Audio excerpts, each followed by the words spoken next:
National Herald కేసులో తెలంగాణ ముఖ్యమంత్రి రేవంత్ రెడ్డి గారి పేరు కూడా ఛార్జ్ షీట్లో చేర్చడం ఏదైతే ఉందో ఇది నిజంగా కూడా ఒక రకంగా చెప్పాలి అంటే తెలంగాణ రాష్ట్రానికే అవమానకరం.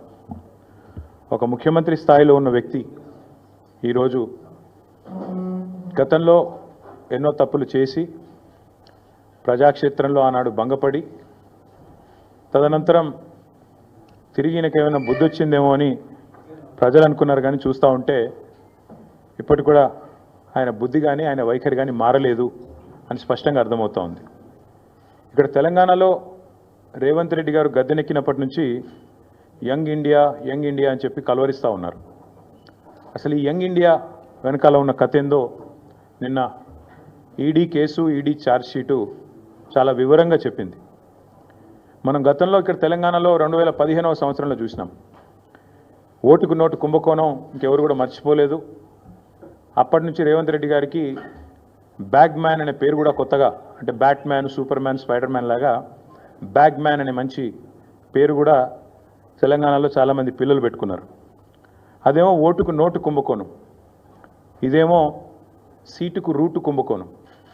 ఇదేదో ఊరికే అనట్లేదు సీటుకు రూటు కుంభకోణం అని. స్పష్టంగా రేవంత్ రెడ్డి గారి గురించి నేను చెప్పడం కాదు, ఈరోజు మంత్రిగా ఉన్న కోమటిరెడ్డి వెంకటరెడ్డి గారే ఓపెన్గా బహిరంగంగా పత్రికా సమావేశంలోనే చెప్పినారు. ఈయన 50 కోట్లు పెట్టి పిసిసి అధ్యక్ష పదవి కొనుక్కున్నాడు అనే మాట ఆ రోజు స్వయంగా ఈనాటి మంత్రి, ఆనాటి ఎంపీ కోమటిరెడ్డి వెంకటరెడ్డి గారు చెప్పిన మాట. కానీ సరే, వెంకటరెడ్డి గారు చెప్పిన దానికి ఆ రోజు ఆధారాలు లేకపోవచ్చు, కానీ ఈరోజు ఆధారం ఉంది అంటూ ఎన్ఫోర్స్మెంట్ డైరెక్టరేట్ వారు ఛార్జ్ షీట్లో స్పష్టంగా ఎవరు డబ్బులు ఇచ్చారు, ఏ పొజిషన్ అమ్ముకున్నారు, ఎన్ని డబ్బులు ఇచ్చారో కూడా స్పష్టంగా చెప్తా ఉన్నారు. ముందేమో ఆనాడు పిసిసి కోసమేమో సూటుకు, ఆనాడు పిసిసి పదవి కోసం బ్రహ్మాండంగా ఆ రోజు డబ్బులు ఇచ్చి 50 కోట్లు ఇచ్చి తెచ్చుకున్నారని వాళ్ళ కాంగ్రెస్ నాయకులు చెప్పిన మాట. ఈరోజు ఢిల్లీకి ఇప్పటికి కూడా జరుగుతూ ఉన్నది ఏమంటే తెలంగాణ అనేది కాంగ్రెస్ పార్టీకి ఒక ఏటీఎంగా మారిపోయిన మాట వాస్తవం. ఎప్పుడు డబ్బులు కావాలి అని కాంగ్రెస్ పార్టీ వాళ్ళు అనుకుంటే అప్పుడు పెద్ద ఎత్తున డబ్బులు అందిస్తూ తన పదవిని కాపాడుకుంటూ ఉన్నారు రేవంత్ రెడ్డి గారు. ఇవాళ ఓటుకు నోటు జరిగినప్పుడేమో రేవంత్ రెడ్డి గారు ఒక ఎమ్మెల్యే, కానీ ఈరోజు ఈ రాష్ట్రానికి ముఖ్యమంత్రి. కాబట్టి యావత్ దేశం పరువు, యావత్ దేశం ముందు తెలంగాణ పరువు ఇవాళ తీసి పరువు పోగొట్టి నిజంగా తెలంగాణ ముఖ్యమంత్రి అంటే ఇట్లాంటి వ్యక్తి అనే పరిస్థితి ఇవాళ కనబడుతూ ఉన్నది. గతంలో యడ్యూరప్ప గారు కర్ణాటక ముఖ్యమంత్రిగా ఉన్నారు. ఇది నేను చెప్పేది 2020వ సంవత్సరానికి సంబంధించిన అంశం. ఇది కాంగ్రెస్ పార్టీ యొక్క స్టేట్మెంట్. ఆ రోజు కాంగ్రెస్ పార్టీ ఆనాడు యడ్యూరప్ప గారు ముఖ్యమంత్రిగా కర్ణాటకలో ఉన్నప్పుడు మరి హౌసింగ్ స్కామ్లో ఈయన పాత్ర ఉంది అని వార్తలు వస్తే ఆ రోజు అక్కడి కాంగ్రెస్ నాయకులు చేసిన డిమాండ్ ఏంది అంటే మరి వెంటనే యడ్యూరప్ప గారు నిష్పక్షపాతంగా విచారణ జరగాలి అంటే రాజీనామా చేయాల్సిందే, ఇట్లాంటి వ్యక్తి ముఖ్యమంత్రిగా ఉంటే విచారణ ఎట్లా జరుగుతుంది అని చెప్పి ఆ రోజు అక్కడి కాంగ్రెస్ పార్టీ అధ్యక్షులు, ప్రదేశ్ కాంగ్రెస్ కమిటీ అధ్యక్షులు కర్ణాటకలో చేసిన డిమాండ్ చాలా వాళ్ళు చెప్పిన మాట. The Karnataka Congress on Thursday demanded that Karnataka chief minister BS Yediyurappa either resign or be sacked to ensure a fair investigation against him in 2019 corruption case. ఇది కర్ణాటక కాంగ్రెస్ మాట, నా మాట కాదు. ఒక విచారణ ఎదుర్కోవాల్సి వస్తే ముఖ్యమంత్రి గారు ఈదర్ ఈ షుడ్ రిజైన్ వాలంటరీలీ, స్వచ్ఛందంగా తప్పుకోవాలి, లేదా ఆయనను అర్జెంటుగా తొలగిస్తేనే నిష్పక్షపాతమైన ఎంక్వైరీ జరుగుతుంది అనే మాట వారు చెప్పిన మాట. ఇవాళ మేమంటుంది కూడా అదే. 4 కోట్ల ప్రజల ముందు ఇవాళ ఆ ప్రజలకు నాయకత్వం వహించే నాయకుడిగా అక్కడ కూర్చున్న వ్యక్తికి తప్పకుండా నిజాయితీ ఉంటే, నైతికత ఉంటే వెంటనే అయితే రేవంత్ రెడ్డి గారు స్వచ్ఛందంగా తప్పుకోవాలి, లేదా కాంగ్రెస్ పార్టీ పెద్దలు స్పందించి తప్పకుండా వెంటనే వారిని రాజీనామా చేయించి నిష్పక్షపాతంగా విచారణ జరగడానికి సహకరించాలని మేము కూడా డిమాండ్ చేస్తూ ఉన్నాం.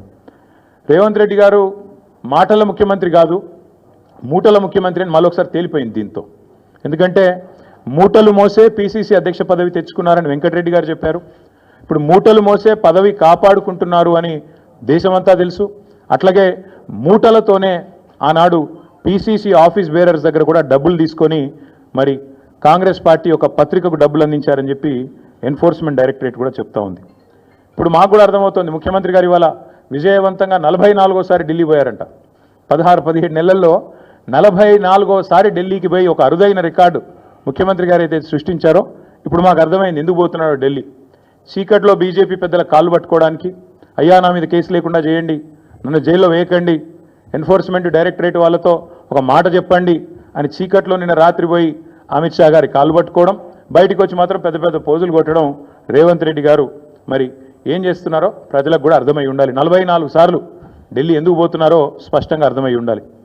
ఒక్క ఇటుక పేర్చకుండా, ఒక్క కొత్త ప్రాజెక్టు కట్టకుండా, ఒక్క సంక్షేమ పథకం అమలు చేయకుండా, ఒక్క గ్యారంటీ ఇచ్చిన ఒక్క గ్యారంటీ అమలు చేయకుండా తెలంగాణలో 1,80,000 కోట్ల అప్పు, ఆ డబ్బులు ఎక్కడ పోతున్నాయో ఇప్పుడన్నా మరి తెలంగాణ ప్రజలకు అర్థమవుతుందని నేను అనుకుంటా ఉన్నా.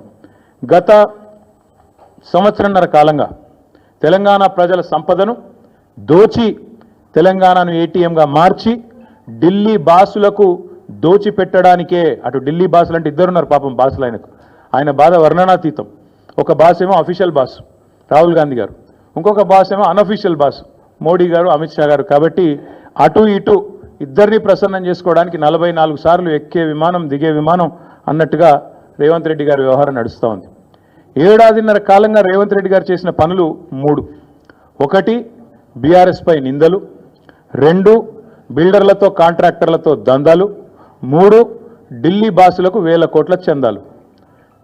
మాకు బీఆర్ఎస్ మీదనేమో నిందలు, బిల్డర్లు కాంట్రాక్టర్లతో దందాలు, ఢిల్లీ బాసులకేమో 1000 కోట్ల చందాలు. ఇది నిజంగా సిగ్గుచేటు. ఒక ముఖ్యమంత్రిగా ఆనాడు ఎమ్మెల్యేగా అబాస్ పాలైన రేవంత్ రెడ్డి గారికి బుద్ధి వచ్చిందేమో అనుకున్నాం. కానీ కుక్కతోక వంకర అన్నట్టు ఇప్పటికీ అవే అపసవ్యపు పనులు, ఇప్పటికీ అవే అపసవ్యపు కార్యక్రమాలు చేస్తూ తెలంగాణ రాష్ట్ర పరువు జాతీయ స్థాయిలో తీసినందుకు వారిని వెంటనే తొలగించాలని చెప్పి మేము డిమాండ్ చేస్తూ ఉన్నాం.